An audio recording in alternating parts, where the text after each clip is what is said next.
Hello everyone, I Pooja Sharma welcome you all at Future Series Institute. स्वागत है आप सभी का हमारी डेली लाइव क्लासेस में। डेली लाइव क्लासेस में हम लोग साइंस पढ़ रहे हैं। साइंस के अंदर जो हमारा टॉपिक रिप्रोडक्शन है उसका फर्स्ट पार्ट हम लोग कंप्लीट कर चुके हैं और आज बारी है सेकंड पार्ट की। तो चलते हैं सेकंड पार्ट की तरफ।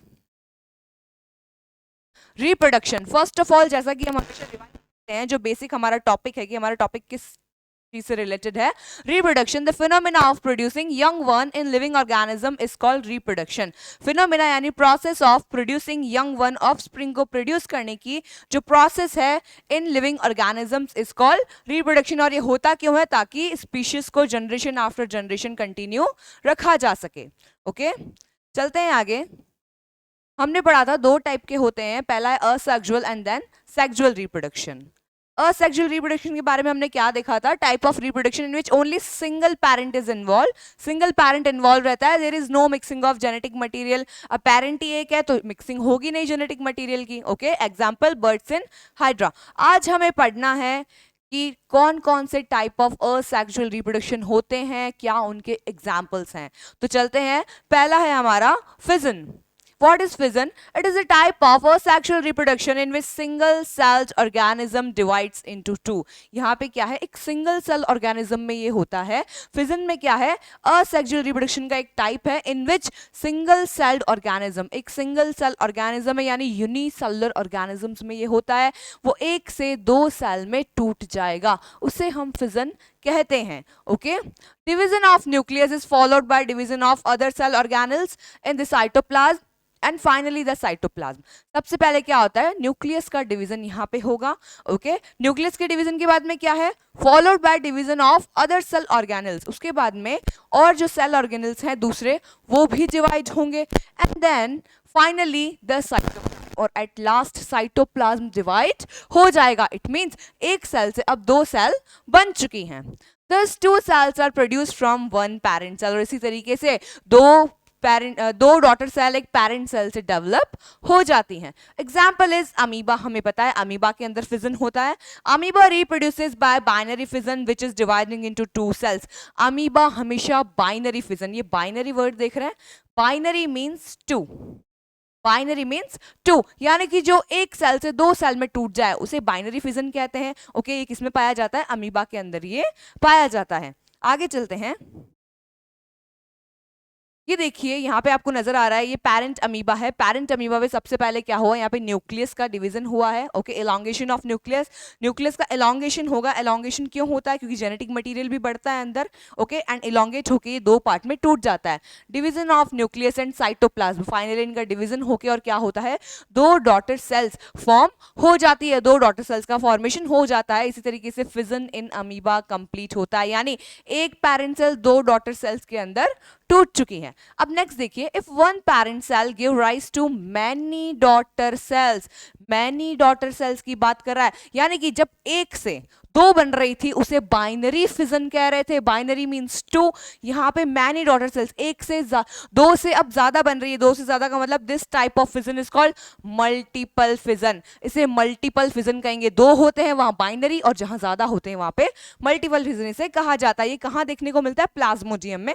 प्लाज्मोडियम में आपको देखने को मिलेगा। देखिए प्लाज्मोडियम का ये पहला सेल है। सेल के अंदर जो न्यूक्लियस है, न्यूक्लियस बहुत सारी सेल्स में डिवाइड हुआ, न्यूक्लियस बहुत सारे न्यूक्लियस में डिवाइड हुआ, न्यूक्लियस ने बहुत सारी सेल्स बनाई और सारे डॉटर सेल्स यहाँ से रिलीज हो गई। इट मींस एक न्यूक्लियस बहुत सारे न्यूक्लियस में बना, वहां एक न्यूक्लियस दो में ही बना था, यहाँ बहुत सारे में बना और बहुत सारी सेल यहाँ पे डेवलप हो गई। तो ये होता है हमारा मल्टीपल फिजन और बाइनरी फिजन। बाइनरी फिजन का example amoeba and multiple fission का एग्जाम्पल प्लाज्मोडियम होता है। प्लाज्मोडियम में multiple and binary in amoeba. Okay, चलते हैं आगे। अब है budding. What is budding? A bud start as an outgrowth on the parent body. Parent body पे एक बर्ड ग्रो करना स्टार्ट करती है। एक बर्ड जो है वो पेरेंट बॉडी के ऊपर क्या करती है? एज एन आउटग्रोथ वहां पे निकलती है। As this bird grows, it becomes a new individual organism। जैसे ही ये बर्ड ग्रो करती है, ये बर्ड ग्रो करके एक न्यू इंडिविजुअल फॉर्म कर लेती है। ये बर्ड ग्रो करके एक न्यू इंडिविजुअल फॉर्म कर लेती है. In some organisms, the birds remain attached to the parent's body. अब कुछ organisms में तो क्या होता है, birds जो है वो parents body से attach रह जाती, parent की body से वो attach रह जाती है, जैसा कि किसमें होता है, yeast के अंदर. तो याद रखना है हमेशा, budding in yeast में जो new developing cells होंगी, जो new developing birds होंगी, वो parent body से attach रहेंगी, separate नहीं होती हैं. In some organisms, it detaches from the parent body and develops into a complete mature individual. और कुछ के अंदर क्या होता है, पेरेंट बॉडी से डिटैच यानी सेपरेट हो जाता है जो न्यू इंडिविजुअल है, जैसे कि हाइड्रा में होता है. तो यीस्ट के अंदर किस टाइप का होता है, जहां अटैच्ड रह जाता है, और हाइड्रा में कैसा होता है, जहां पे ये डिटैच हो जाता है. This type of reproduction is called budding. और इसी तरीके की रिप्रोडक्शन को बडिंग कहते हैं, जहां पे बर्ड्स फॉर्म होती है एक इंडिविजुअल की बॉडी से, और वो बर्ड्स एक न्यू इंडिविजुअल को फॉर्म करने का काम करती है. किस किस में, यीस्ट एंड हाइड्रा. यीस्ट में अटैच्ड रहते हैं, हाइड्रा में डिटैच हो जाते हैं.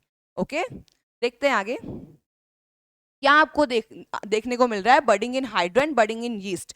तो हाइड्रा में देखिए बड निकली, बड जो है एक नए हाइड्रा के अंदर बनी और ये पूरा हाइड्रा बन गया, और अब ये हाइड्रा जो है यहाँ से डिटैच हो जाएगा और ऐसा एक नया हाइड्रा ये डेवलप कर लेगा. जबकि बात करें हम बडिंग इन यीस्ट में, तो यहाँ देखिए ये पेरेंट यीस्ट सेल है.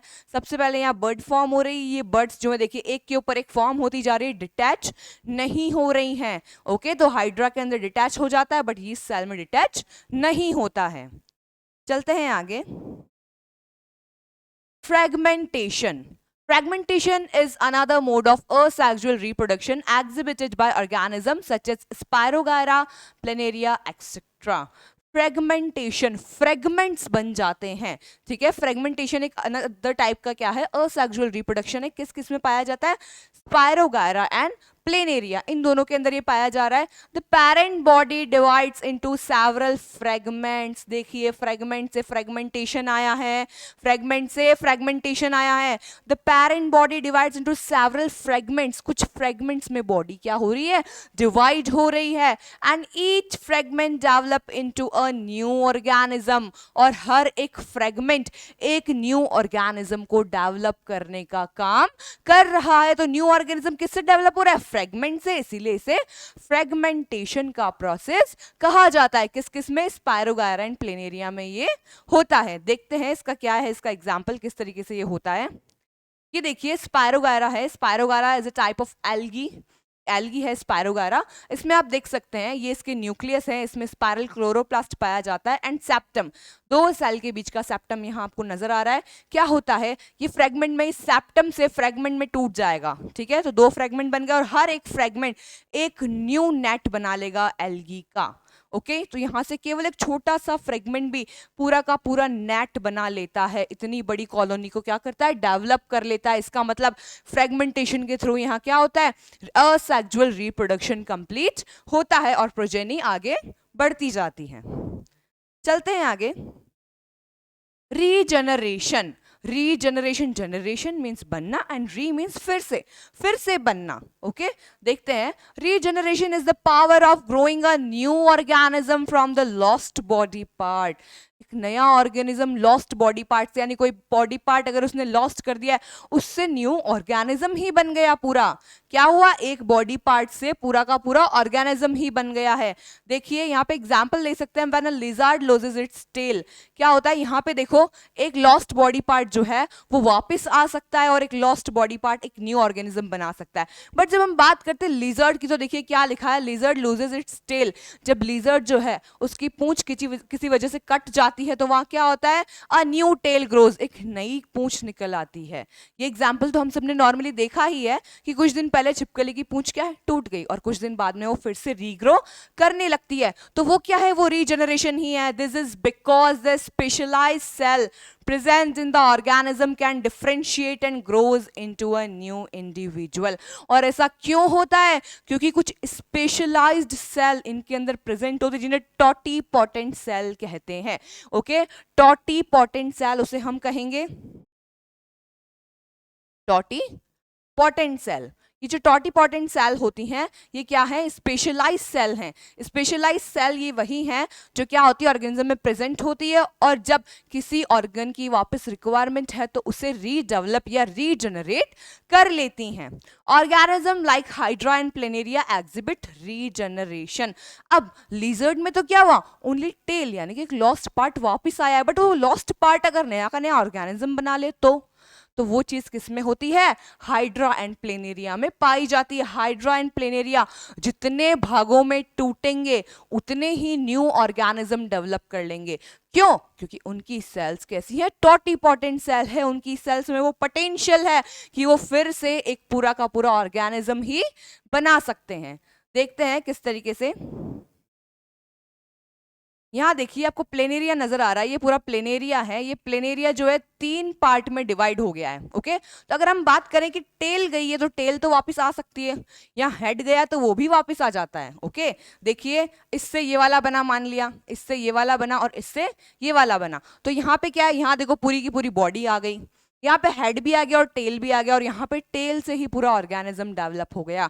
तो यही रीजनरेशन की पावर है। लिजर्ड में ये लिमिटेड होता है, इसीलिए केवल पूरी लिजर्ड तो वापस नहीं बन सकती है, बट उसकी टेल वापस रीग्रो हो जाती है। लेकिन हाइड्रा में भी यही सेम चीज है, प्लेनेरिया में भी यही चीज है। हाइड्रा एंड प्लेनेरिया के अंदर क्या हो रहा है, पूरा का पूरा ऑर्गेनिज्म ही लॉस्ट पार्ट से डेवलप हो जाता है। तो ये है हमारे कुछ असेक्सुअल रिप्रोडक्शन के टाइप्स विथ एग्जाम्पल्स। आगे मिलते हैं सेक्सुअल रिप्रोडक्शन के साथ में, तब तक के लिए पढ़ते रहिए। जय हिंद।